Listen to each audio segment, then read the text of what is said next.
అది ఫ్రెండ్స్, ప్రతి ఒక్క బాత్రూమ్ ఇలా వాల్ చేసుకోవాలి. వాల్ చేసుకున్నాక ఇలా వాటర్ ప్రూఫ్ చేయాలి. వాటర్ ప్రూఫ్ చేస్తే ఇవి ఏ నీళ్ళు దిగినా ఈ వాటర్ లైన్ నుంచి దిగిన నీళ్ళు కూడా దీని మీద బెడ్ మీదకి వచ్చి బెడ్ మీద నుంచి నాన్ డ్రాప్లోకి వెళ్ళిపోతాయి. ఇలా చేయడం వల్ల స్లాబ్కి దెబ్బ ఉండదు, లీకేజ్ అనేది అస్సలు కాదు. ఇది వాడింది ఏంటంటే ನೀವು బ్రష్ బాల్ అని ఇలా పౌడర్ వస్తుంది, వైట్ ఆయిల్ అనేది వస్తుంది. ఈ రెండు కలిపి అప్లై చేయాలన్నమాట. బాత్రూమ్ మొత్తం అప్లై చేయడం వల్ల ఇప్పుడు ఇదేం తెలుసా, దీని ఎంత నీళ్ళు పెడతాం. నీళ్ళు పెడితే హౌస్లో ఎలా ఉంటాయి నీళ్ళు అలానే ఉంటాయి అనమాట. కిందికి ఇప్పుడు చెక్ చేసినాకనే మళ్ళీ పైప్ లైన్ స్టార్ట్ చేస్తాం.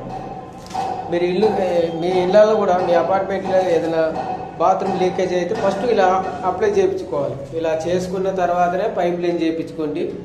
పైప్ లైన్ చేయించుకున్నాక ఇలా చేసినాక పైప్ లైన్ చేయించి తర్వాత బెడ్డింగ్ అనేది వేయించుకోండి. ఇలా చేయడం వల్ల అస్సలు లైఫ్ లాంగ్ నీళ్ళు అనేది కాదు. ఇక పైపుల చుట్టూ కూడా ఇలా చేసుకోవాలి. ప్రతి ఒక్క పైప్ చుట్టూ కూడా ముందు ఇలా చేసుకున్న తర్వాతనే పైప్ లైన్ స్టార్ట్ చేయాలి.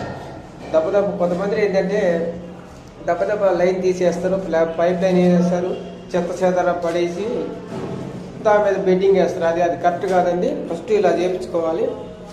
ఈ వీడియో అందరికీ షేర్ చేయండి. మీరు షేర్ చేసుకోండి, అందరికి పంపించండి. మా ఛానల్ సబ్స్క్రైబ్ చేసుకోండి. Thank you.